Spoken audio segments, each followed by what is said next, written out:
Season of the Undying. What a roller coaster, and for all the wrong reasons. I had been reserving judgment on this season until we reached the grand finale for its story, and after 7 weeks of immense build-up, we finally received the Undying Mind, which really should have been named the Unfinished Mind, considering when you're killed by it, it thinks you're killed by Pagori, beloved by Callus. I mean, to really hit home the unfinished point, the final assault of the Vex Offensive is no different than the standard Vex Offensive, except the boss has been swapped. What a fucking waste of time. I don't think I've been this disappointed with the build-up to something since that one Christmas when I was a child where my grandmother thought it'd be a good idea to get me a sponge loofah as a present. Anyway, point aside, I've been monitoring chatter among the Destiny community, and there's a point that seems to keep coming up frequently. That Season of the Undying is the worst season in Destiny 2. Well, I'm here to say they're wrong. I've seen rock bottom with this game, and we're not back to there yet. Because as I said at the start of the video, this season has been a roller coaster. So there have been actual high points to talk about, unlike certain seasons we've already had. So, let's talk about what Bungie got right versus what went horribly wrong. But first, to establish a quality baseline, I'm going to talk about the 2 seasons that I think demonstrate how bad this game can actually get. And that would be Seasons 2 and 3, respectively, Curse of Osiris and Warmind. Now, Curse of Osiris, I believe it requires little to no introduction. Everybody is aware that it has the worst patrol in Destiny 2, as well as one of the biggest time-wasting campaigns to date. You learned little to nothing about Osiris as a character, Brother Vance was reduced to an Osiris fanboy, and Panoptes, overall, was a shitty villain that you barely got to see. However, Curse of Osiris at least had one redeeming quality, which was its endgame, where you used the Forge and the Lighthouse to create powerful new weapons. Well, at least they were powerful at the time. Now, Warmind, on the other hand, oh, Jesus Christ. If you're at all familiar with my channel, you know how much I hate Warmind. But if you're new here, allow me to give you a quick recap. Roll the tape! This cutscene answers where we are and what the threat is, but fails to establish the end goal. What's the objective here? Are we helping Anna Bray reconnect with her past? Are we going to enlist Rasputin as an ally? Are we going to kill the giant shadow? We don't know! Even Rise of Iron was clear that we needed to repel the Splicers and ascend to the status of an Iron Lord. Oh shit, Bungie's trying to forget that happened. Shh, I didn't say it. What the fuck is this? How the hell did Zavala even get in here? We needed Anna's security clearance to get this far. Does he have magic teleport powers now? This makes no sense. Having Cage show up here would have made more sense. What the hell is up with Zavala today? He goes on a tirade about how Rasputin is dangerous and broken and should not be trusted. This is yet another direct contradiction to Destiny 1, where Zavala says that we need Rasputin's help and we need to form an alliance with him. Then, out of nowhere, Anna says there's still a warsat left in Earth's orbit we can use to disable the shield. Problem. Inconsistency alert. Weren't all of Earth's satellites destroyed by the Red Legion during their invasion? We're told by Anna that if Rasputin takes too much damage, the chain reaction will destroy Mars. So, what's the plan then? If we overload Rasputin's core, we can use the excess energy to overcharge the Valkyrie. I think that's our only chance of really hurting Zol. What? I thought we were trying not to destroy Mars. Why tell us that if Rasputin is damaged, the planet is doomed, if we're just gonna turn around and do the planet-destroying thing? God damn it, we can't even have an awesome final battle with a god. Ugh. The adventures are so inconsequential to the plot they're not even worth doing. The strikes are just the Nokris and Zol story missions repurposed as strikes. Fucking lazy. Finally, we have the World Quest. The first mission in the quest has us retrieving components to piece together one of Rasputin's lost memories. We are told the components are Ikelos components, which are the same ones we used to build Sleeper Simula in the first game. Maybe it's our reward for finishing the quest. Okay, end of first mission, we get a mysterious engram that only Rasputin can open. So the second part, we go and deliver them the engram. So do we get Sleeper after all that build-up? fucking shit. So... As you can see, I loathed that expansion, and I still do to this day. The Mars Patrol is buggy and uninteresting. The campaign story was shittily written and highly inconsistent. The characters were uninteresting and unnecessary. Removing them would have changed nothing. Some of the greatest Hive lore from Destiny 1 was bastardized. The adventures were inconsequential. The world quest was disappointing. And Escalation Protocol was way too difficult to play during that season. Most people didn't even get to play Escalation Protocol properly until Forsaken. So, combine all these things together, and in my not-so-professional opinion, Warmind had no redeeming qualities whatsoever. This was rock bottom for Destiny 2. Now, with that established, let's pivot the conversation back to Season of the Undying. Season of the Undying came in two pieces, Shadowkeep and the Vex Offensive. Let's start with the Shadowkeep content. First up, the story. It's passable. The first story mission, the introduction of the pyramid and the nightmares, reuniting with Eris and working with her to get inside the pyramid, fighting the Daughters of Crota, obtaining the cryptoglyph, and finally getting inside the pyramid and having our first ever conversation with the darkness. It was all handled in a passable manner. There was nothing groundbreaking, but there was also nothing that was really wrong either. So, the story was okay. What about the other content? Okay, the Moon Patrol. It's pretty much the same patrol from Destiny 1 except they added Sanctuary and Sorrow's Harbor to the map. And I must admit, being an avid fan of Destiny 1, it was really cool to go around the new Moon Patrol and see what things had changed and how it has transformed. Also, I am liking that from time to time, the moon changes dynamically to fit the story, like when the Vex Offensive began and Vex started invading the moon, or when the Altars of Sorrow event started happening in Sorrow's Harbor. It reminded me a bit of the Curse in the Dreaming City, which is a big plus in my book. So I'd definitely say the Moon Patrol's among one of the better patrols in Destiny 2. Now, the strikes. There's two of them, one on the moon and one on Io. They're a little light on exposition, but everything else about them is very well done. They stand up there as two of the best strikes in Destiny history.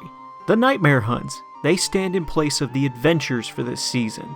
You can earn unique weapons and armor by defeating the different Nightmare bosses, and you can even also earn a piece of Pinnacle gear by defeating one Master Nightmare Hunt a week. However, the Master Nightmare Hunts are a little bit too difficult, especially if you're playing on console. In order to succeed, you're practically forced to use cheese strategies or use extremely specific loadouts. This is the kind of thing that's expected when you're raiding, not from a 3-man activity. So, all in all, the Nightmare Hunts, they're not that great. And that finally brings us to one of the most anticipated pieces of content that came with Shadowkeep. The new dungeon, the Pit of Heresy. Or as my friends keep affectionately calling it, the Pit of Hearsay. You may joke about that in the comments at your leisure. Now, before the Pit of Heresy released, we only had one other dungeon, and that was the Shattered Throne in the Dreaming City. Shattered Throne was excellent in every single area. It was the perfect middle ground between a strike and a raid, with excellent encounters, excellent artwork, excellent enemy design, just excellence across the board. I cannot sing the praises of that dungeon enough. So, there were very high expectations going into the Pit of Heresy, and unfortunately the Pit of Heresy did not meet any of them. From an art standpoint, the Necropolis was the only area in the entire dungeon that I thought looked really cool. From high up, it looks like a Hive village, which is pretty cool. Unfortunately, once you leave the Necropolis and get through the wall of doors, everything becomes claustrophobic and muted and uninteresting. Even the mechanics of the dungeon itself are relatively uninspired. Use a Sword of Crota to defeat bosses. Been there and done that already. Sneak through a labyrinth filled with aggressive enemies that will kill you on sight. Again, Gorgon Labyrinth is a thing. Been there and done that. Standing under an Annihilator totem while acquiring a buff or acquiring a relic to open the main door to proceed. King's Fall. Been there, done that. Navigate a jumping puzzle full of deadly traps. Once again, King's Fall, been there, done that. The only part of the entire dungeon that's actually original is the fight with Zulmak, Instrument of Torment. You get a sword, you kill a boss, you get a void charge, and then you dump it into one of the 3 receptacles in the room. Repeat until all 3 have a charge in them, and Zulmak is now vulnerable. Well, that sounds rather unexciting. But wait for it. When DPS on Zulmak starts, you are not allowed to run away and just keep tagging him until DPS is over. You have to stand in a very small radius around the central crystal in order to hurt Zulmak, which puts you relatively close to him at all times. So you are constantly in danger of either being one-shotted by his fire or getting AoE'd straight out of the arena. Not to mention there's a risk of getting exploded by the cursed thrall that are lurking about the area. Not since Crota have you had to put yourself in so much danger in order to hurt a boss. And to me, it was a breath of fresh air. But that's not all that impressed me with Zulmak.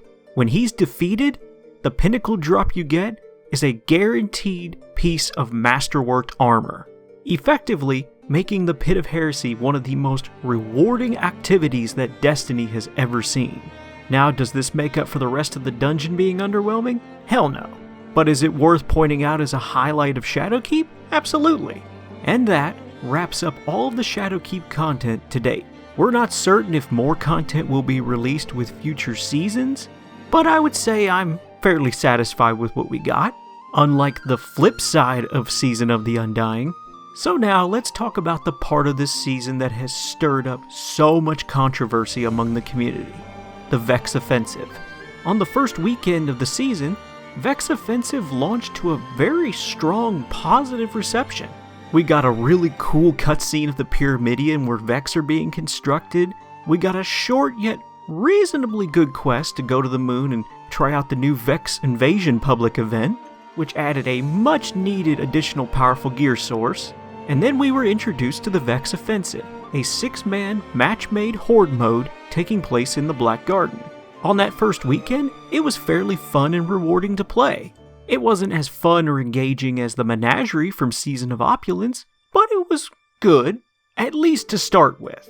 After your first Vex Offensive activity is completed, you speak to Ikora and she tells you that the Undying Mind is responsible for the Vex Offensive. She tells you that you cannot fight the Undying Mind yet, as it's hiding itself amongst various timelines, and invites you to return the following week for an update.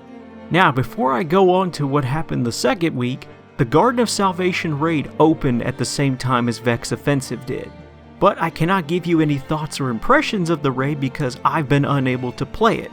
I want to play the raid, but I don't use LFG to raid in Destiny 2, I use guided games instead. And I have tried for several weeks unsuccessfully to get a guide to take me through the raid. The guided games player population is so low that it was unable to match me with anybody. So, until I can finally get a guide to take me through it, I can't give you an opinion on the raid. So, back to Vex Offensive. The second week of the season rolls around, Ikora invites us to come back to the tower and speak with her, and she has a plan. She's going to build a new portal which will allow us to pull the Undying Mind from different timelines and destroy it. However, she tells us it will take several weeks to complete the portal, and for us to keep holding back the Vex until it is finished. Okay, so I load up Vex Offensive for the week, go back in, see maybe if something's changed here in the second week, maybe some new encounters, a new boss fight perhaps, and nothing. It's exactly the same. Wait another week, still no change. Another week passes, no change. So on and so forth. And this is where Vex Offensive went horribly wrong. For 6 weeks straight, the activity did not change. There was no variation to the encounters, enemy formations, the boss fight, nothing. And then when the 7th week gets here and the Undying Mind finally makes an appearance, all they did was just swap the Gate Lord boss at the end for the Undying Mind. And it's even easier to kill. Way to whiff 7 weeks of build up there, guys. You want to know what would have made up for 6 weeks of the same bullshit?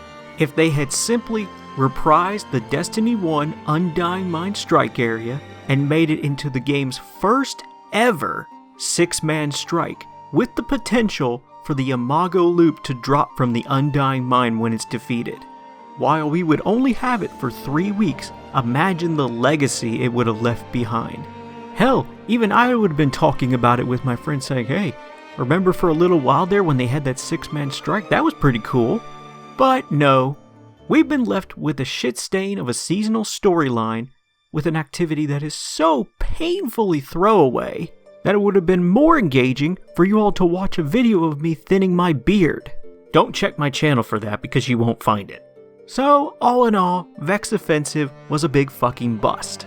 And I for one hope that Bungie does not attempt something like this ever again. If they're gonna have a 6-man match-made activity, it better be just as good or better than the Menagerie before they launch it. Just saying. Now, I've covered Shadowkeep and I've covered the Vex Offensive stuff. So you might think, oh, he's done talking about Season of the Undying. Wrong-o! An urgent issue has come up this season that needs to be addressed. And you're probably thinking, oh, what did Bungie do now? Oh no, you see, it's not them. It has to do with the community. Or more specifically, the elites. I'm not going to name any names, but some of you Destiny 2 YouTubers, streamers, or just elite players in general are out of control. First of all, you all were complaining towards the beginning of the season that raid difficulty has become too easy, and that they should reintroduce the difficulty modes back in. Y'all have got some balls asking for that considering most raid completion rates in this game don't get past 20%. You see, those completion rates are completely unacceptable, and those need to be worked on before we can have any real conversation about reintroducing raid difficulty. And secondly, you all were bitching and moaning just a few weeks ago that every single pinnacle weapon from the second year of Destiny 2 should be made exotic. Have you all lost your ever-living minds? Sure, the glory system was changed this season, and more people have Recluse now than ever. But just because you're being killed by it more often in PvP does not give you all a free license to undermine the work that it takes to get every other pinnacle weapon in the game. And besides, you can defeat the Recluse in PvP rather easily. Pulse rifles beat it, scout rifles beat it, just about any shotgun will beat it, just about any fusion rifle will defeat it. Any heavy weapon can beat it. So, stop your all's fucking whinging. Oh, but what about PvE? What about it? You gotta be very close range for Recluse to even be effective in the first place. It's high risk, high reward. And if you run in the middle of a red bar mob, or even up to an enemy like an ogre or colossus, you're an idiot, and your stupidity will be punished immediately. Now, as for Master of Arms causing all of your bullets to do all precision damage, that's wrong. It shouldn't do that. It should have never did it in the first place. And Bungie is right to change it in Season 9. But back to your all so-called idea to make every pinnacle from Year 2 exotic, you all can shove it up your ass. If you all want to be so unfun and miserable, go play something else. And now on to my final problem with you all, which is raiding. For the past few seasons, I've been monitoring the Bungie forums, Reddit, as well as LFG sites to see the general demeanor of the player base. But the one thing I see almost habitually, and it's very, very concerning, are posts where players are complaining that they cannot raid because of either social anxiety or harassment. Now, you all out there with social anxiety, I get it, I'm an introvert myself. But the facts are, if you want to raid in Destiny, you have to muster enough courage to be able to talk to 5 other people and communicate with them for 2 to 3 hours. The harassment, however, is a completely different problem. Every time I see a post where someone is complaining that they can't raid for reason X, like clockwork, the comments underneath the post are filled with hate and filth from elitist player trolls that wish to silence any discussion about poor experiences with raiding or their own raid gatekeeping practices. This toxicity has been occurring since the beginning of Destiny 2, but it has unfortunately reached peak levels here in Season of the Undying. There have been players, including my friends, that they're starting to get put off by the game entirely because of the behavior of these toxic and elite players. They're acting as a de facto fun police, and it's ruining the experience for everybody. This toxicity and elitism needs to be curbed sooner rather than later, or this franchise will meet its demise. And so, I say to you now, elite and toxic players, take 5 seconds to look at yourself in the mirror, reflect on your actions, learn to be a tad bit more sympathetic and empathetic, and quit being assholes. There, I've said my piece. Now let's wrap this up. Season of the Undying. Is it the worst season that we've seen in Destiny 2? No. Is it pretty low down there? Yeah. Out of 8 seasons so far, I would say it's in 6th place. For the reasons that of course I've already described. It's not bad or unfun, it's just disappointing. Especially the Vex Offensive side of things. If Bungie had just only released Shadowkeep and gave us none of the Vex Offensive stuff, I think I would be a little more forgiving. But that's not how it came down. So 6th place it is. Now, will Bungie learn from their mistakes with Season of the Undying and make Seasons 9, 10, and 11 a much better experience? Will the elite players quit being apathetic bastards and learn to be decent human beings? Will there ever be equality of opportunity when it comes to raiding in Destiny 2? Only time will tell. Anyways, I think I've kept you all here for today long enough. Do you all agree with me, or do you all think I'm a total dumbass? Let me know down below. And with that, Guardians, I will leave things here. Thank you so much for watching. And get back to the moon and defend it. Those time-traveling robots aren't going to kill themselves.